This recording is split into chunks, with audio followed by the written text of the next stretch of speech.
I'm Cheryl. And I'm Naima. We're three Black moms.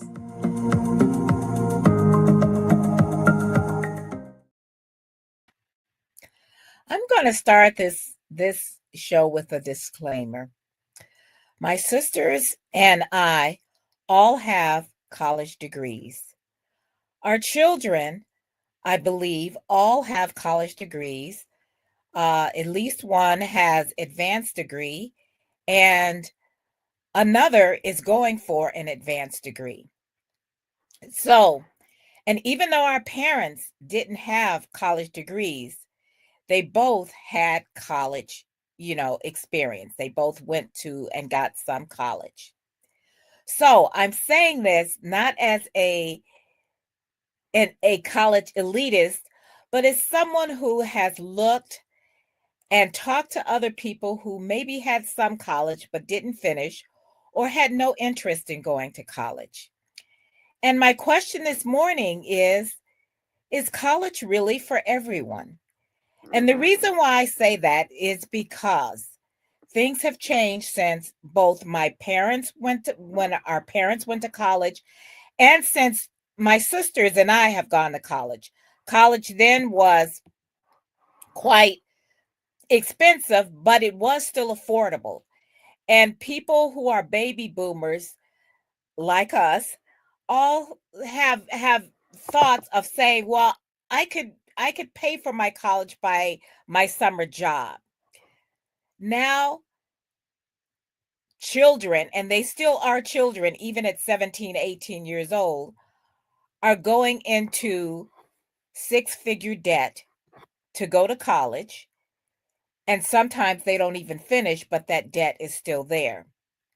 This Generation Z, that is in college now, and Generation Alpha, that is coming up next behind them, are worried that they won't be able to buy a house, that they won't be able to have children, that they won't be able to do a lot of things that we could do with our college degree because they will be saddled with so much debt. So, sisters, knowing all of this, can we talk about whether or not college is really for everybody and if there are alternative ways of making money? I would like to say that it is important to be willing to send your children to college, but also be willing to do the work that it might take to keep yourself from going out of debt. I know that all of my children had scholarship money, but my oldest, when she went for her master's, she actually did take out a loan. And she had those loans paid back by working overseas as a teacher. So all of her loans, all of her debt was covered in 3 years. That's not true for a lot of people. And I think it is important to be willing to have your child, your student, if they're going to go to higher education, but they can't afford higher education all at once, work years in between so that you are not saddled with debt. There are a lot of scholarships out there, but you have to work for them. You have to hunt for them. You have to find them. You have to write essays. You have to follow through. And it may be more work than a person wants to put in to get that kind of scholarship coverage. And it's okay for higher education to go ahead, go to school for a year, work a year, go back a year, work a year. It all seems so important to get everything done all at once.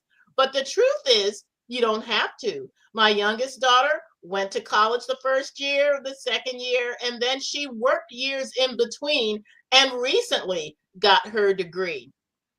And it was okay because some students, some young people need to work first, find whatever avenues of interest or love or passion that they have, and go ahead and do that thing, and then maybe follow through with college. A lot of students these days go to college to please their parents, and they sometimes take subjects that they are not interested in, but they're doing this to please their parents. And there are other ways of being able to be fulfilled in an industry that you love, that you have a passion for. You could go to a trade school first. You could go to a 2-year college first. You can do these things over time and recognize what your dream is, what your passion is. But you don't necessarily have to go to college right off, or go to college and be there for 5 or 6 or 8 years, depending on what your major is going to be. I know of some very intelligent, well-educated people who did not go to college. Some did not even finish high school. Now, granted, they're older, but they're successful and they love what they're doing. Well, I think that is the key thing. Are you happy at what you're doing? And success can be defined pretty much, are you happy with what you're doing? If you're able to support yourself as an adult and live comfortably in the lifestyle that you would like to live, and you enjoy doing what you're doing, then college is not necessarily for you if what you need to know to do what you're doing doesn't require a college degree. We have to always remember that this this whole society is based on making a profit. Every single industry we have is a business, and the educational industry is a business. And so when the whole thing of pushing everybody to go to college, that wasn't necessary. You have a lot of things that do not require a college degree, but are necessary functions in our society, such as construction work. I mean, carpentry, plumbing, electricity. You know, these are things that are essential and they don't require college. Everything, landscaping. I mean, you have all kinds of professions. A person might even want to be a dancer, a singer, a musician. And there are many different schools, creative school, artistic schools that are not necessarily college, but training programs or programs that you can get some exposure. There are so many things that you can do that you love that people will pay you for because you're doing it well and you are able to enjoy your life. I think what has happened when we develop this elitist idea of, well, this person is more important because they have a doctorate degree or they have a master's degree or they went to such and such a school that's supposed to be an elitist school. We do that to each other, making people feel like they're of lesser value if they don't have some alphabets behind their name or they didn't go to a certain institution. And that's what has to be corrected in us. We have to change the way we see each other and learn to value people for whoever they are and whatever profession they're doing. So when we approach our children with that mindset of, what is it that you enjoy? What do you love to do? What is your passion? And then we give them the encouragement to pursue that passion and be the best that they can be at it, and give them the moral support that they need to feel good about it. Then we'll see them being successful, not only in their career, but in life. I've known so many friends who were on that college campus and didn't want to be there. And I always think about my friend who went into engineering. He hated it. His mother made him. He got out, got a job in engineering. He hated it. And, a couple of years later, after we graduated, we were talking on the phone, and he was talking about how much he hated his life because he hated what he had to get up and do every day. It didn't matter how much money he was making. He hated it. And when you hate your life, how is that success? If you love what you're doing, that is success. I have a couple of stories I want to tell, and it's funny because one is from Generation Z, and I have a couple of neighbors. We've become friends with them, and they have younger boys. Well, they're high school age. And we were over there visiting, and I was saying, oh, you're probably, because their oldest boy, I think he's like a junior or senior. And I said, oh, you're getting ready for the college tour soon. And and the wife says, no, actually, he's thinking he doesn't want to go to college. We're thinking he's not going to go to college. He's learning a lot about computer science and coding and things like that. Some of the things will be taken by AI, but excuse me.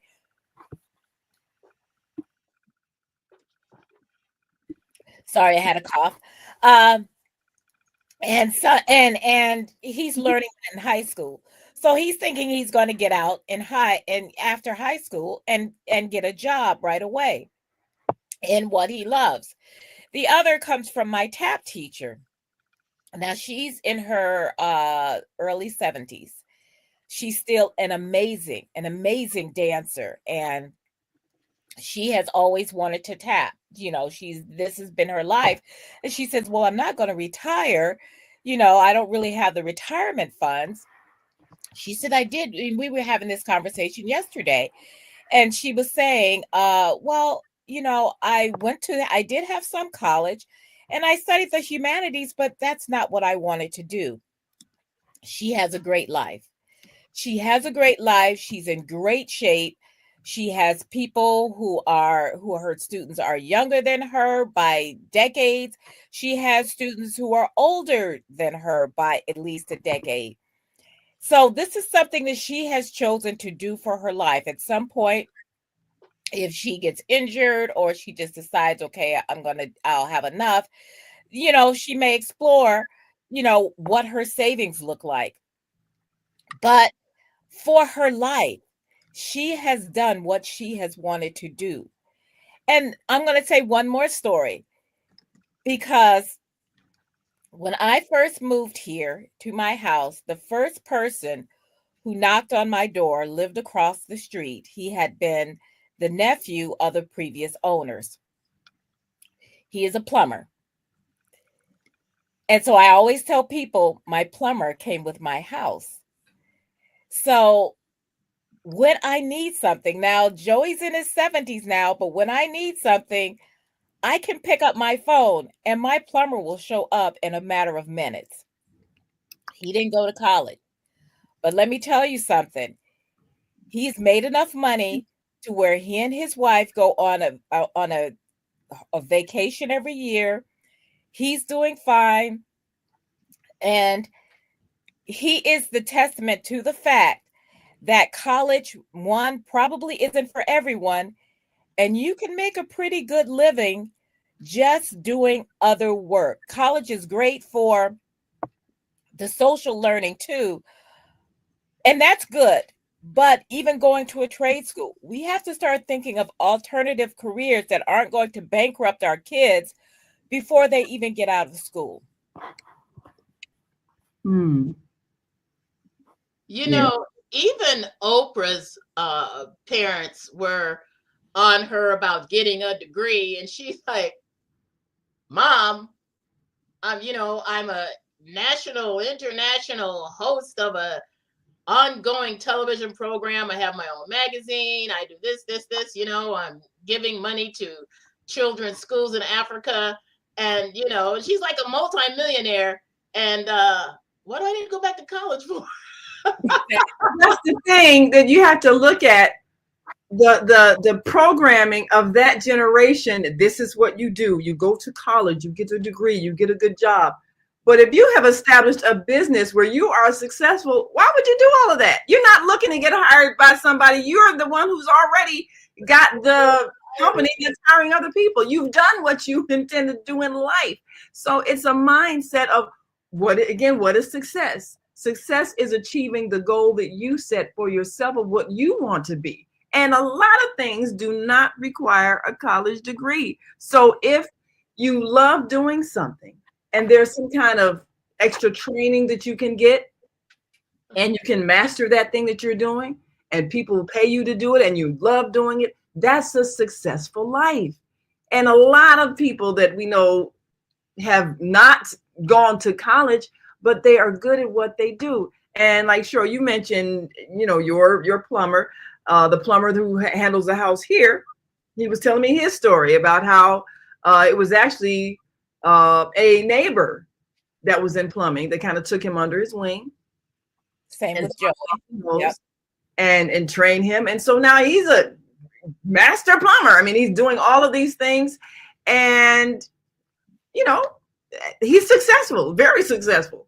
Oh, incredibly. Let me tell you an amazing success story about a man that I have known for years. Okay, he's 94 now, so he's like mama's age. and Mama's generation, but it's John M. Perkins.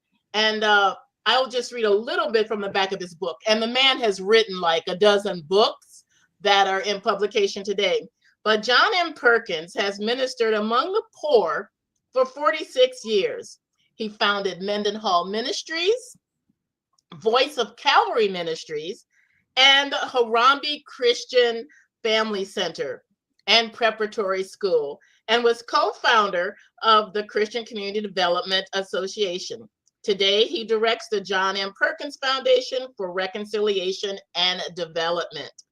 He was the publisher of Urban Family Magazine and author of 12 books. Now, despite dropping out of grade school, this man's story is that he dropped out of school at the 3rd grade. A lot of things happened to him. He actually today holds 8 honorary degrees from the directors of World Vision, Prison Fellowship, National Association of Evangelicals. And his story is that his brother died in his arms. He was shot by a deputy marshal. He was beaten and tortured by the sheriff and state police. But through it all, John M. Perkins returned good for evil, love for hate, progress for prejudice, and brought hope to Black and white alike. Now, this is a man who runs a ministry in Mississippi and who, of course, now he's 94 years old. But like I said, he did not even finish grammar school. And there are a lot of things that happened in his life that brought him to where he is today. My favorite book that I'm actually writing my 8-page thesis for the class Black American Literature that I'm taking, Let Justice Roll Down. This is my favorite book of all the books that he's written.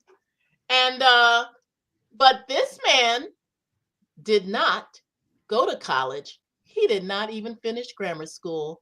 But look what he has done with his life today. Well, I have a list scrolling across the screen of careers that don't require a college degree. Of course, carpenter, plumber, electrician, bricklayer, auto mechanic, landscaper, singer, dancer, musician, painter, roofer, business owner, and as you just pointed out, book author. You see, you don't have to go to college to write a book, and there are many successful authors of books that have not gone to college, many successful business owners that did not go to college. And a business is just basically you're selling something to people, and you do it in an organized fashion. And at some point, you are even able to expand and pay other people to help you sell the thing that you're selling. It doesn't require any kind of college degree. So most people who have been made to believe that unless they get a degree, they're not quite successful, need to look at what is it that I really like to do? And is this something that I can get more experience in and training in and develop my skills in? That, like you said, Cheryl, you're not going into debt to do it because you don't have to take out a loan to take these classes and be on campus and pay for housing and all that. That's not even necessary. So we just need to really pay attention to our children and their aspirations. And if they say, well, I don't want to go to college, don't feel like you got to make them or shame them into it or make them feel like they're going to be a loser in life because what they desire to do isn't what you have in mind for them. And I had a friend who she was taking, well, she did not have a very good counselor who cared about her. She was Mexican American, and she was going to college, but she didn't really know what she wanted to do. And her counselor said, well, just look down the list of available opportunities and pick a subject, and that should be your major.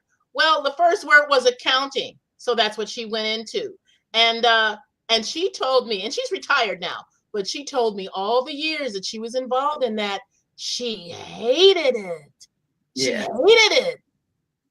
Yes, you can't make someone love something just because you think they should. And a lot of times people, like you said, will make their children do something that they don't want to do because this is what they say are where the jobs are. But we do so much to limit our children's dreams because of the era that we grew up in, just like our parents grew up in an era where the thing to do, you get a good job with benefits so you can retire, and this is supposed to be your life so you can buy a house. You do these things this way so that you can have the security. And yeah, that might have been the way that you all did it in your time, but times have changed. And now with the internet, yesterday I was watching this seminar with somebody who is making money as a podcaster and and an influencer and getting paid all of this, but just being on the internet, and they don't have a degree. And you think, how are these people making all this money doing this? But this is the time, this is the era that they're growing up in. So they have different opportunities than what we have. The world has changed. So we have to change our advice to the young people. You can learn almost anything on YouTube. Go ahead. Yes. Yes. I know there was like something I had some I think it was a body wash, and I couldn't figure out how to open it. And I says, okay, you're not stupid. But I didn't know how to open it, and apparently it was a thing because it came up and somebody and they showed you how to do it. I says, oh, okay, so I'm not. You made a video of how to open the bottle. Somebody had to make a video, but enough people had a trouble opening this thing that somebody said, okay, if this was hard for me, it's hard for other people. But I also want to say, Barbara had brought up about like maybe taking some time, and I think what we have all done, and which was different from our parents. Now our parents were telling us, take the civil service exam. Remember that everybody used to say, well, take the civil service exam. And people don't really say that anymore. But I remember Daddy saying that even before we went to college. But it was about getting a job, being able to get some kind of stable job. And that's always good. People want to work, and they want to and they want to be able to support themselves and do the things that they want to as part of adulting. But I also remember, sometimes, even though we put our kids on the path for college, they're not always ready to go. Now, when Sarah was ready to go, when it was time for her to go, and I asked her afterward, after she'd graduated, did you want to go to grad school? Well, yes, she did want to go to grad school, but she was done for a while. She had been doing about 17 years straight of school. Since she was 4. Yeah. By that time, she says, no, I want to take some time. And so she did. She graduated in 21. She's going to be going to grad school this fall. And it's been good for her because she's also gotten the kind of experience that narrowed down what she wants to study. And this is the thing, is that we're pushing 17, 18-year-olds to go to college, know what they want to do for the rest of their lives, and then go into debt to do that. Now, sometimes it works. Like I said, I knew what I wanted to do. I knew I wanted to be in journalism from the time I was about 15. So that was easy. And I was surprised later on in my life that people were saying, you knew what you wanted to do? I had no idea. And they were going to college where they were still going into the junior year and not declaring to figure it out. They hadn't figured it out.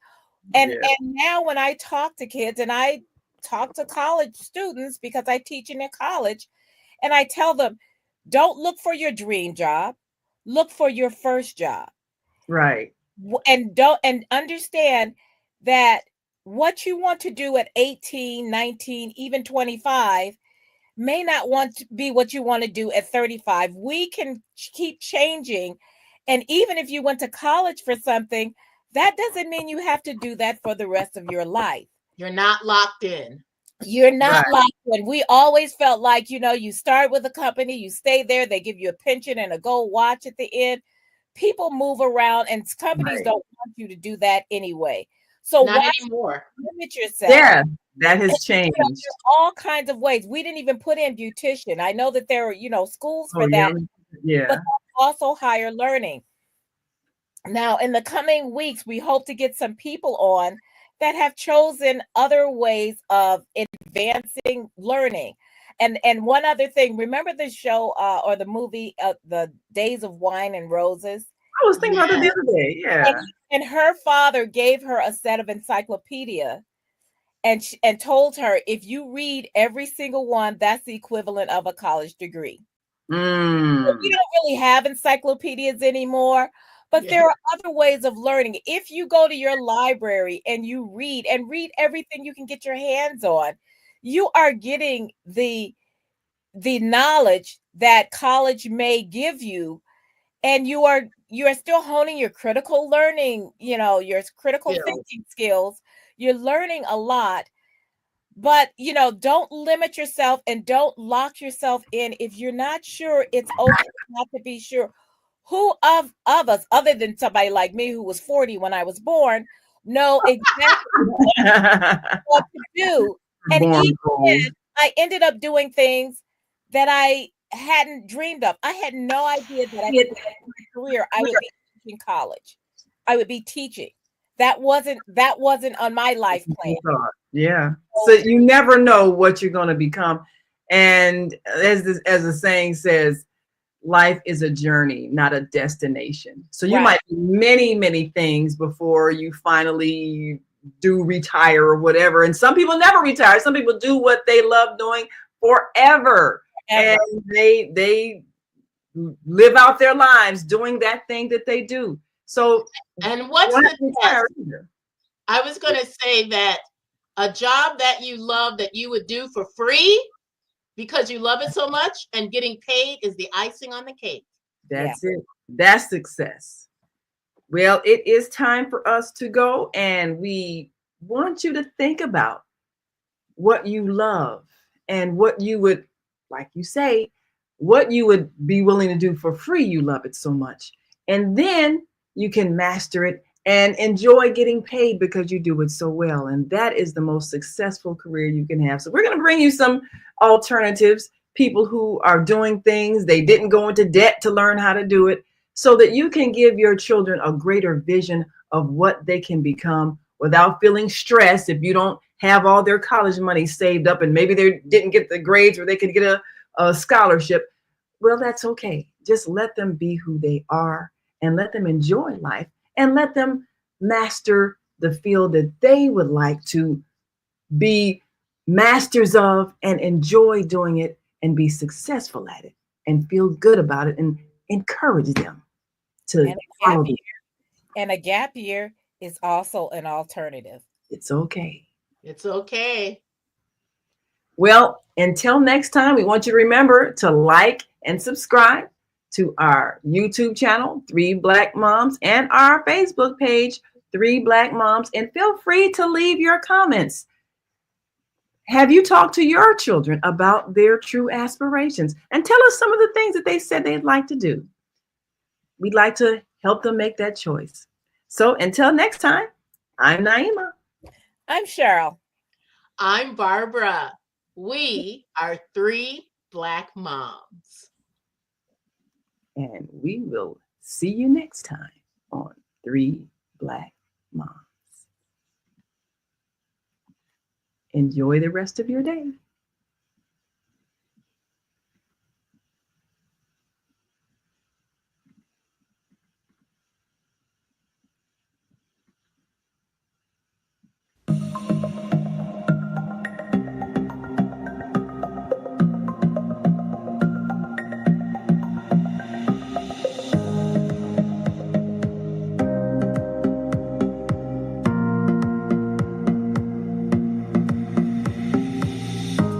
Hi, I'm Barbara. I'm Cheryl. And I'm Naima. We're 3 Black Moms.